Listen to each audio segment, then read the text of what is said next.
Long ago, a wanderer brought an enthralling gift to the people of Embervale.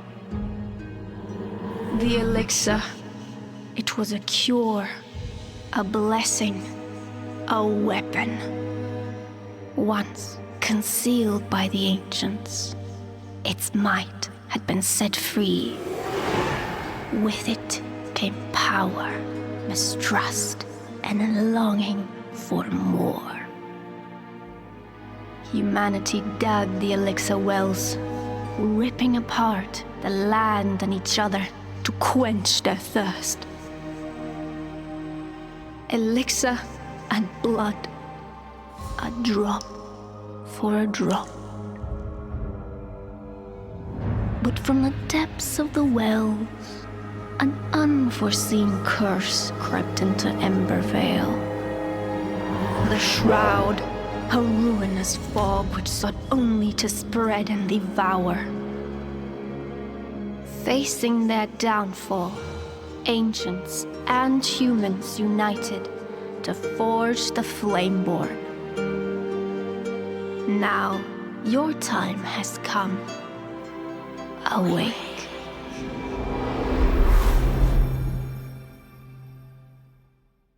Welcome to the A Day in the Life review of Enshrouded. I'm being joined by MsMakabre on this one. Hello. And usually for an A Day in the Life review, I play a game for 24 hours and either give my initial impressions or a complete review of the game, depending on the game. Now, for Enshrouded's case, this is going to be an initial impressions, and I'm coming in a little late with this A Day in the Life review. I've already got 52.2 hours in the game, and MsMakabre already has a good, healthy amount of time in the game. 44.4. Yep, so we're coming in a little late, but I guess I have an excuse for coming in a little late since she's joining me. Now, Enshrouded is developed and published by King Games GmbH. Yes, GmbH. And I want to say congrats on being able to self-publish. Now, Enshrouded is available on PS5, Xbox Series consoles, Steam, and GeForce Now. I'm not exactly sure why GeForce Now is being listed as its own separate platform, but King Games has it listed that way, so do I. Now, Enshrouded is not available on Epic Games or on GOG as of yet, but hopefully we'll get a DRM-free copy on GOG soon. Gotta love it, GOG, for doing that, and hopefully Enshrouded will get to join their list. In Steam, because that's where we played, Enshrouded carries the tags of Open World, Survival, Multiplayer, and Base Building. I disagree with one of those tags, and, well, we'll see which one in this review.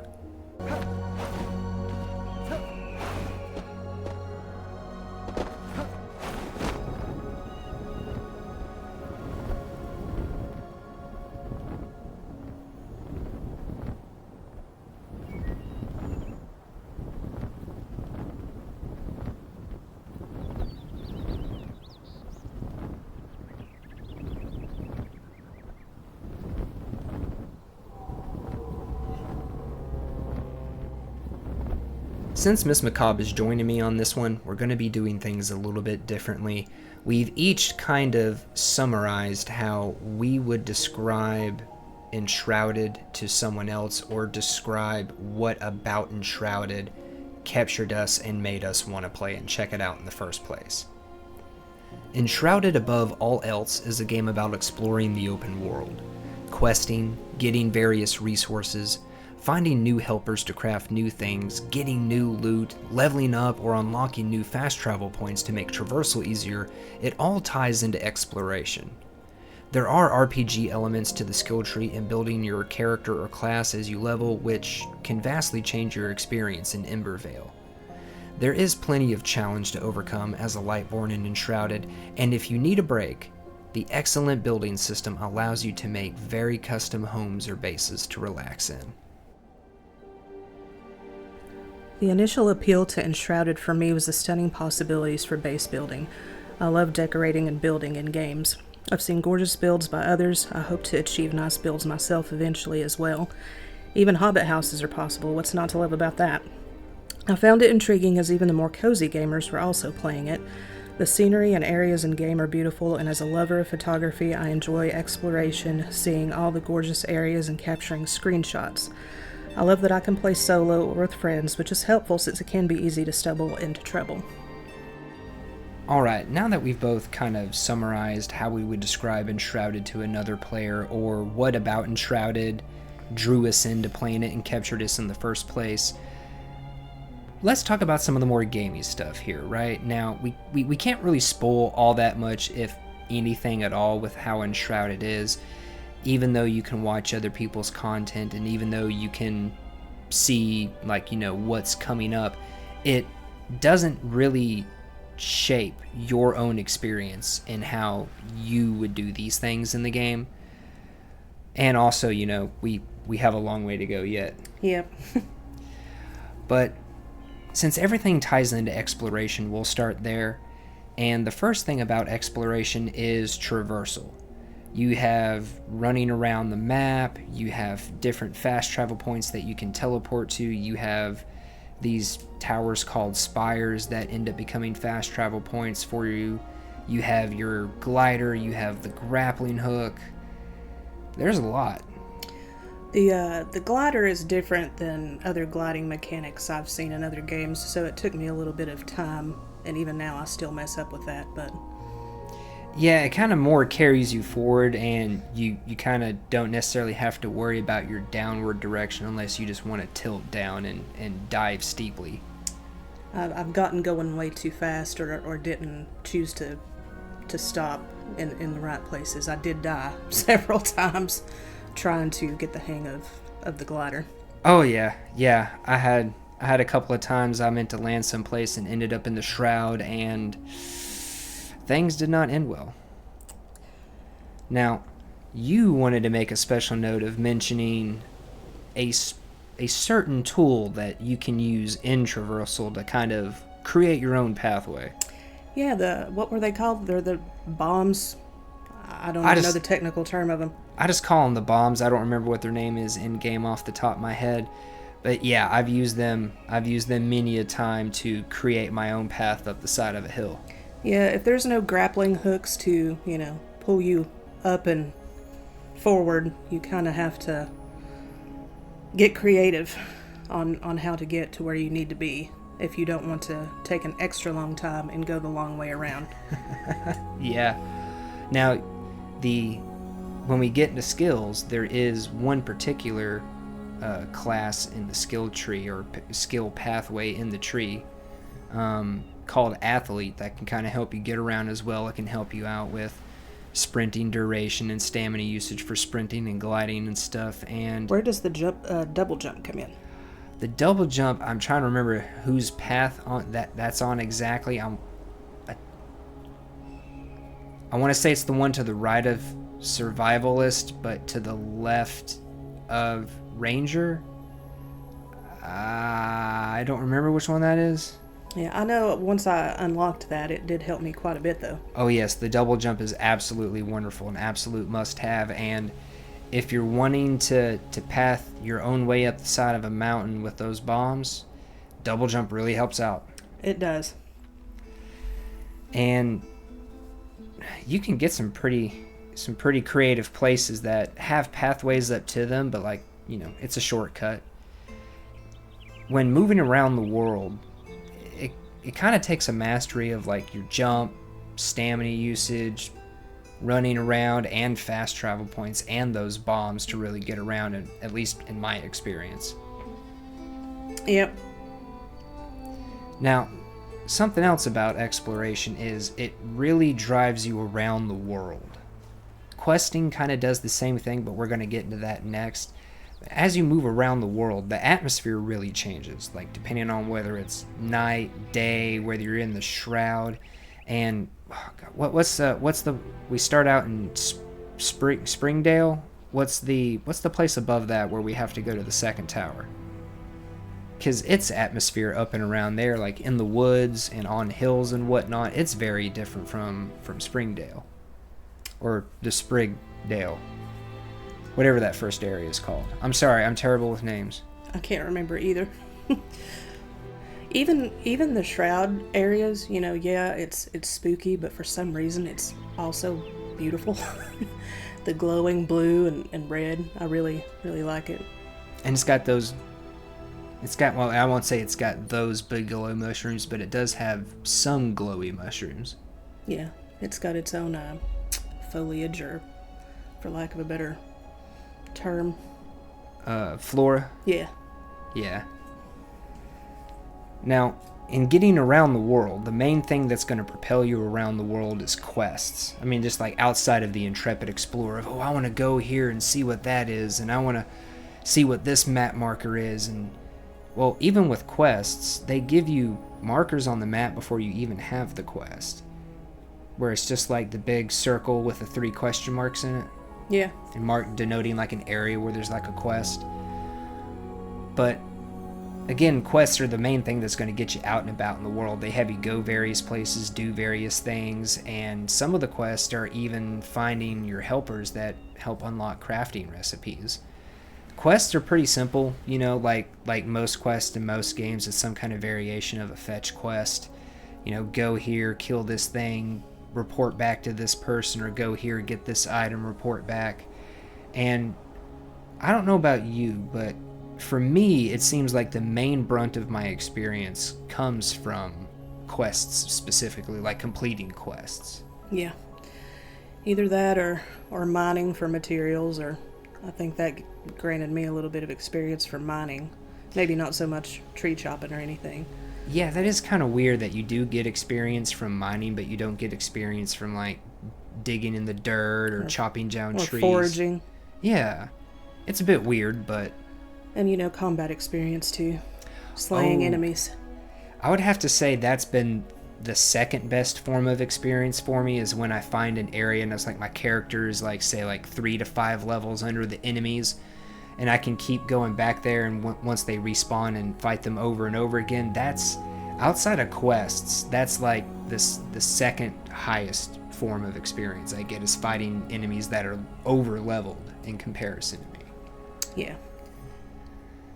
Now, we did mention the crafting people, and we also mentioned combat and the skill tree. We're going to get to all of it, but let's get to these crafting people next, mainly, because some of your quests are specifically about getting these people and unlocking them so you can put them in your base.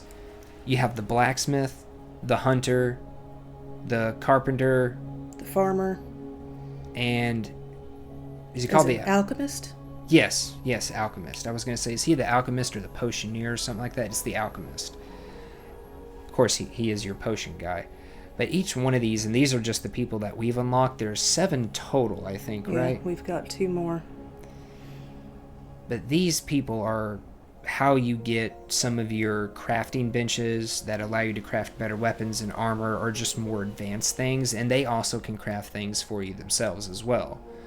And each one has its own different thing that it brings in terms of combat or exploration, or even stuff to do around your base. The farmer specifically, her crafting bench allows you to basically craft seeds for different kinds of flowers and whatnot, and now these can be used as a source of resources, or and I think MsMakabre's base would probably be better as an example, and I don't think I have any footage for that, I apologize, or you can use it to decorate. Yeah. I forget the name of those red trees, from the Revelwood. Yes, Revelwood, that's the second area. I planted a bunch of those around. I planted some of the other flowers and things, like the flax and stuff, so, but you know, you can harvest that. I've planted a little bit of flax, and that's mainly because I hate having to go up to the Revelwood. I've got a fast travel point there, a flame altar, but still, I hate having to go up and find it around because it's so spread out. But, hey, that's part of your base building you were talking about. I know when I first got the blacksmith, he kind of got on my nerves. Like, he is mouthy. I walked in there one day and, like, stopped talking to him to go outside to go do something else. He's like, now get out of here. And I'm just like, excuse me? He's very bossy. I think the dwarf has been a little mouthier for me.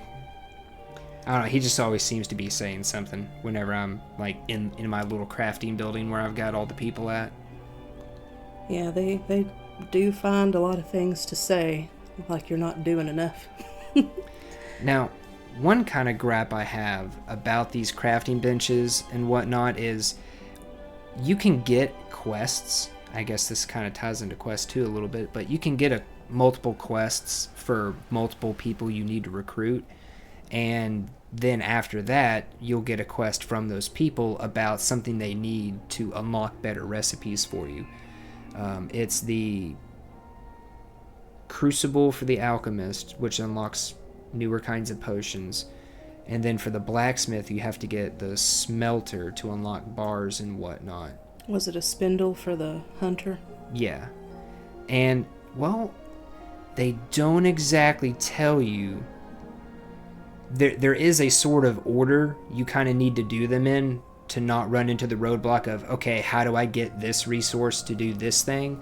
And they don't really communicate that order, which is kind of nice because, you know, it lets you have your craft, you know, basically lets you craft your own personal experience as you go through Embervale. But at the same time, it's just like, okay, I went through all of this crap and I'm trying to do this one thing.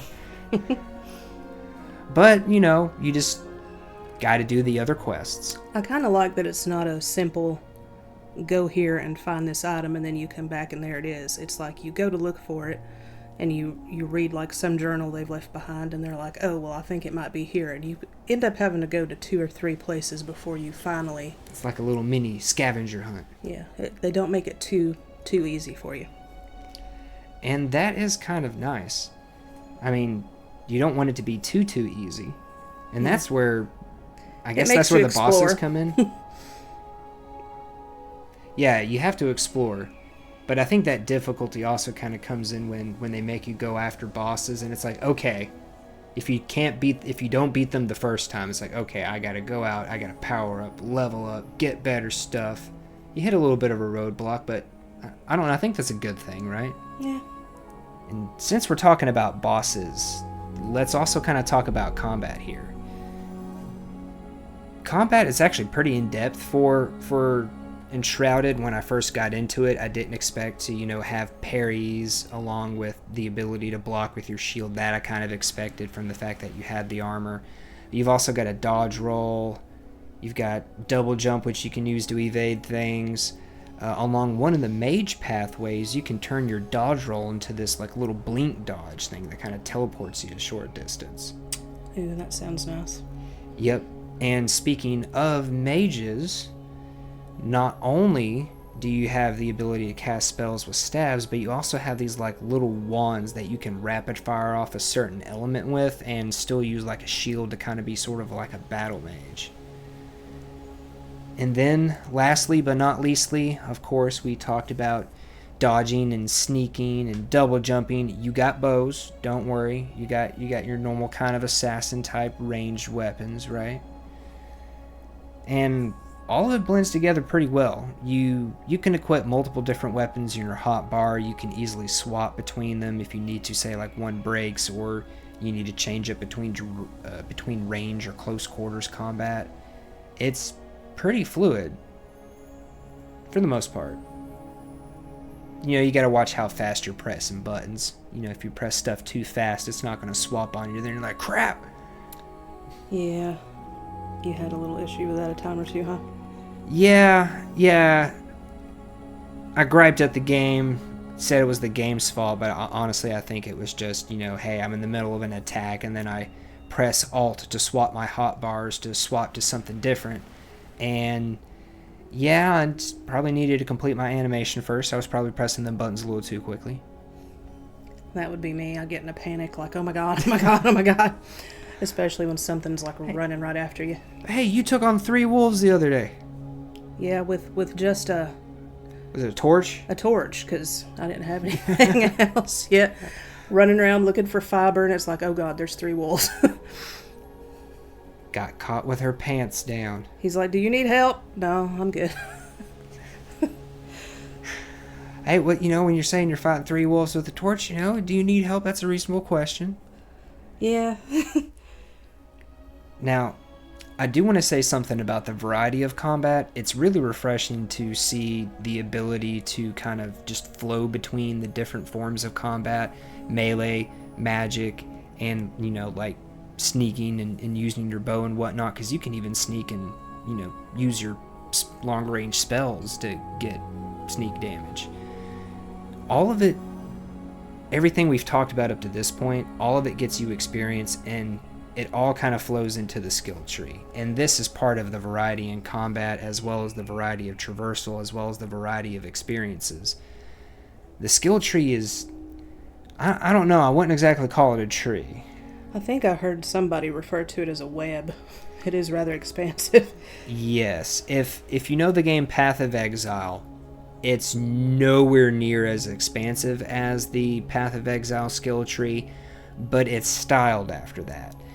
Everything is sort of connected around the center radial point, and inside the center circle you have things like being able to, like, you know, harvest more resources, a longer rested buff, stuff like that that's just kind of general to anybody playing this game. And then radiating out from that center circle is your sort of, what I guess you would call your skill-based pathways, like your survivalist, assassin, ranger, you know, like your bow users, your close quarters, like dagger type users. And then it also, down on the bottom right, you have like all the different kind of mages, like the wizard, the healer, the battle mage. And then, you know, on the left sort of side, you have the, like the warriors, the barbarian, the warrior, the knight, the tank. And you can start in one pathway and then weave your way across multiple different pathways and branch out. You don't have to stick to just like a singular skill tree. It's not like you would expect to see in something like, say, Skyrim or Morrowind, when you're basically kind of just focusing on leveling up one skill. Here you gain experience and you use the skill tree to craft your building, your class around pumping points into various stats and unlocking various abilities, like the double jump. And another one, this one I think is in the athlete I was talking about. It's the ability to, when you jump, to do a ground slam attack, and it has an upgrade to it that if you do a double jump and then ground slam, you do extra damage. So I unlocked one that allows you to have like an extra minute of your shroud time. I don't remember which pathway it was down, but it might have been in Survivor. I think that's in Survivalist, because that's the pathway I started up, and I'm kind of branching out from that. And it has a couple of skill nodes that unlock like a minute or two extra in the shroud. It's really helpful. Yeah. Especially if you're having trouble finding all the different resources or beating a specific boss to have everything you need to upgrade your flame altar. Upgrading your flame altar from like level 1 to level 2, level 2 to level 3, that also gives you an extra minute per level in the shroud. Oh, yeah. Now, the skill tree can be a little daunting at first, but basically if you just look at it as they gave me access to all the options at once and I can just build out to what options I desire, that's the easiest way to think of the skill tree. Everything that we've talked about here previously, the exploration, the quest, the crafting in the people, the combat, the skill tree, the world, traversal, it has all built into one very well crafted experience. And even though Enshrouded is an early access, I want to compliment King Games on the fact that they have, and they didn't just release an MVP into early access, a minimum viable product, they released a complete product into early access. And since then, they've just kind of expanded on it. They've released, what, 2 expansions? Yeah, two sizable updates. What were those names? Hollow Halls was the first one. I can't remember the second. It's like Murkmire? It's Is something, it like a swamp or something? I don't know about Murkmire that. Woods? I don't know. There's something of the mire or something in the title. I haven't gotten to those yet. That's kind of why I'm unfamiliar with them. Now, I did stumble across the Hollow Halls area by really? accident. Yeah. It's like I didn't have a quest to go there. It was just, me out running around like, oh, shiny, what's over here? I'm like, ooh, what's this building? And I ran up in there and there were some skeletons and I was like, I might not want to stumble in here just yet. Kind of like those glowy dudes we found in that one place. The necropolis? Yeah, I think you stumbled across it and then I hunted it down in my own world because I was like, oh, I want to go there. Yeah. I remember opening the door to this like little building that was in front of the bigger building that you go into, and it's like a whole bunch of them just came flooding out. I was like, oh my God. Yeah, it's like 4 or 5 of them come charging out at you. It's like, help. Speaking of help, something else that I think we are both highly appreciative of is how King Games has done co-op. Yes. Normally in these kinds of games, you want to think about like Power World or Ark or 7 Days to Die. You want to play with your bud, you can do that. That's not a problem. You know, you can even jump into their single player saves. That's not a problem, but you have to create a new character. You have to jump in and then you have to build up so that way you all can play together, or they have to be able to have the ability to give you all sorts of various things so you can just basically immediately start playing together.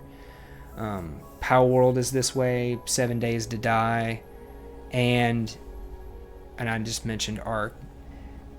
And it's really frustrating, and it actually de-incentivizes play, in my opinion, like trying to play with your buds, especially, you know, if you end up having to start out playing by yourself. But with Enshrouded, you can just take your character and you can jump into any world you want at any time. And at the level you're at with what you've got. Yes, what you've got on you, like what's in your hotbars and what's in your backpack. And you can go play with any of your buds at any time, helping them out, helping them build, exploring with them, helping them complete quests or fight a boss, and then you can jump back into whatever world you started for that character, and then you can just deposit all your stuff, and you've got to keep your progress, you've got to keep your experience, you got to have fun with your friends, you got to keep some of the loot and the rewards that you got to carry back, and most importantly of all, you didn't have to start a new character and go through the pains of trying to level all the way up. For this review, and well, I don't regret it. I kind of do, but I kind of don't. I decided to start up a second character to try to play that character with MsMakabre and have a character focused around like team play, and then one character that, you know, I was kind of just, I would play with by myself.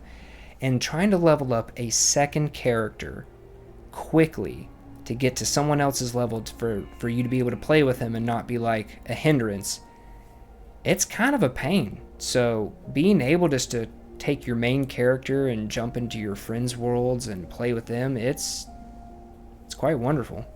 Yeah, I mean, I love Power World, but it doesn't make sense the way it is, because, you know, I jumped into your save and I'm like level 1 and you were whatever level, and vice versa. We're not on even grounds. Yeah, and just to kind of give another example from Power World, the arena that they just added in with the Sakurajima update, their newest big update, they have a PvP arena where you can take your pals and you can fight, you know, Pokemon style battles against your buds. But it's locked to that world. So if, in where MsMakabre was just given the example, in my Power World, she's really low level, she doesn't have a lot of stuff, she doesn't have a lot of pals, I'm really high level, I have a lot of high level pals, and I have a lot of good weapons and armor. That's not really going to be a good matchup. Yeah. And there's no sort of cross-server matchmaking type system to be able to play against like other people with similar level pals or anything like that. With Enshrouded, you don't have to worry about that. Oh, what's that? I'm a little higher level than you and you need some help? Cool. Hey, I'm needing some help and you're willing to help me get some extra experience and level up and some better loot? Cool, I can jump in your world. Yep. Much better. Absolutely. Alright, Moorcat. Alright, MsMakabre. You've talked about some things about the game. Maybe we've gotten you interested like we got interested. Maybe you're thinking about getting the game. But is it any good? No BS answers. MsMakabre. I recommend it. Do you recommend it? I strongly and definitely recommend Enshrouded.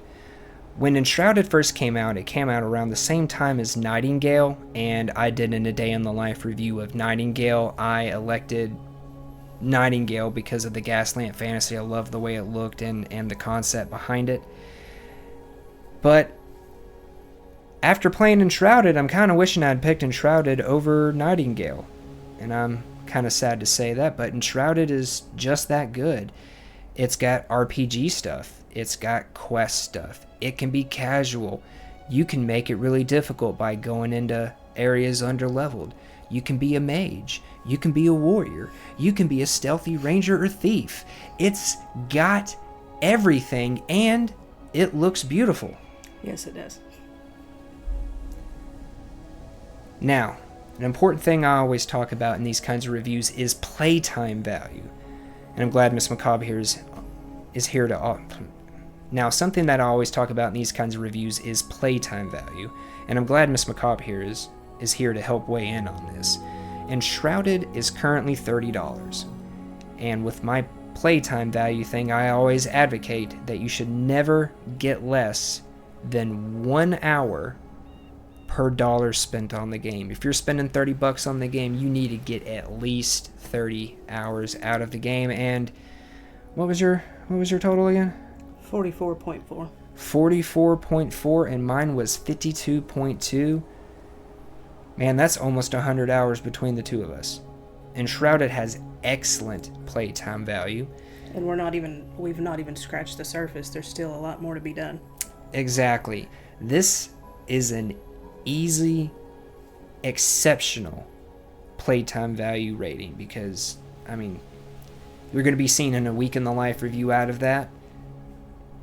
And for me to be able to do that particular review, I'm going to need 168 hours. Can Enshrouded live up to it? I think so. See, and the amount of hours that we have is just like the regular, like, game as it first came out. We haven't even scratched the surface of the 2 updates that they've released since it's been out, so we got a lot.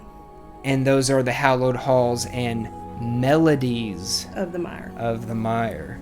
MsMakabre looked it up here for us.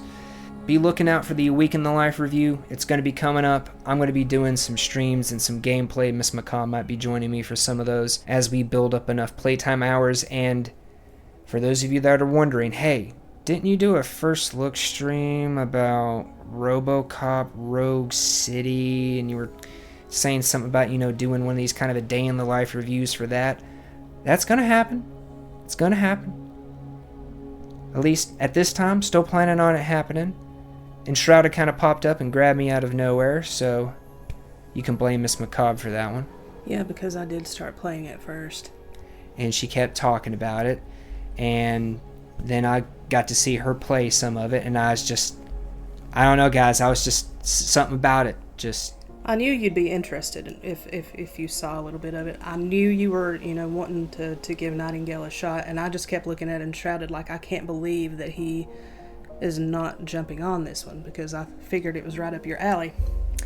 And as I shamefully bow my head, look down in a way, and kind of do my whole little, hey, I got some cobwebs up over there in that corner. I'm gonna have to get maintenance on that, But yes, I am absolutely loving Enshrouded. That is why it's a definite and strong recommend. Plus, it has exceptional playtime value. I've already raved about it. There's only one thing that I would like, is if they had like a better photo option mode, because I love to take screenshots because it's like taking photos for me, like in real life. I like taking screenshots of the beautiful scenery, but then I get mad because my character's in the way. It's like I want to take it like from first person mode. I mean, I like that you can go to the menu and turn the HUD off and turn off all the other stuff, and you can get a good screenshot without a bunch of random text around, but I don't want my character in every screenshot. I just want the pretty view. That's the only thing. Well, Enshrouded still is in early access, so that might be something that you can get there, MsMakabre. I've not been a terribly big fan of this whole early access trend and fad that we've seen in the industry. We've gotten a lot of stinkers out of it, and the companies are getting your money up front before they deliver you that stinker, but I don't know. I don't see that happening with Enshrouded. It's got legs, so I think maybe in the future, maybe by 1.0. Maybe. This is I mean, hey, Hogwarts got a good photo mode. long time after. Yeah. Which I still need to look into that, because I haven't yet. But hey, King Games, let's see if we can't get the ability to have maybe like an option to remove our character from screenshots or something. Anyways, guys, I do want to say thank you for your time and thank you for checking out this A Day in the Life review of Enshrouded. Please drop a like and share around to help out the review and MsMakabre's feelings. And of course, subscribe for that A Week in the Life review for Enshrouded that's going to be coming down the pipeline, and for other reviews as well. But most importantly, in the meantime, have a wonderful rest of your day. Bye-bye. Bye.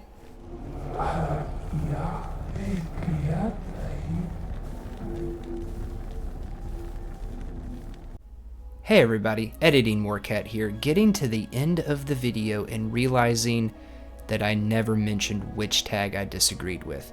So, as a little treat for making it all the way through the video, here it is. I disagree with the survival tag for Enshrouded. There's no actual survival elements other than, playing your life and not dying and having to respawn and go back and get your stuff that is in any way similar to a survival game. Now, you do have things to eat, and you do get buffs from them, but they are not required to be able to survive. Like, if I never eat a piece of food or never drink a bit of water, that's perfectly fine. I could go the entire playthrough of the game without ever doing that. I mean, you're going to be making things intentionally harder on yourself, but you don't actually have to do that. It's more of it's like an exploration type of co-op game than an actual survival game, because again, there's no actual survival elements. And since I'm here recording this, MsMakabre got word to me that she forgot to put in a gripe of her own as well, and so I'll mention that for her here. There are not enough options in the character creator. There's a good, healthy amount of options. Actually, I shouldn't say healthy. There's a good amount of options, but it could be a lot healthier, and there could be a lot more variety, or maybe some sliders to give some more gradualness to some of the options. But with the way Enshrouded is, operating off of presets, we need more preset options.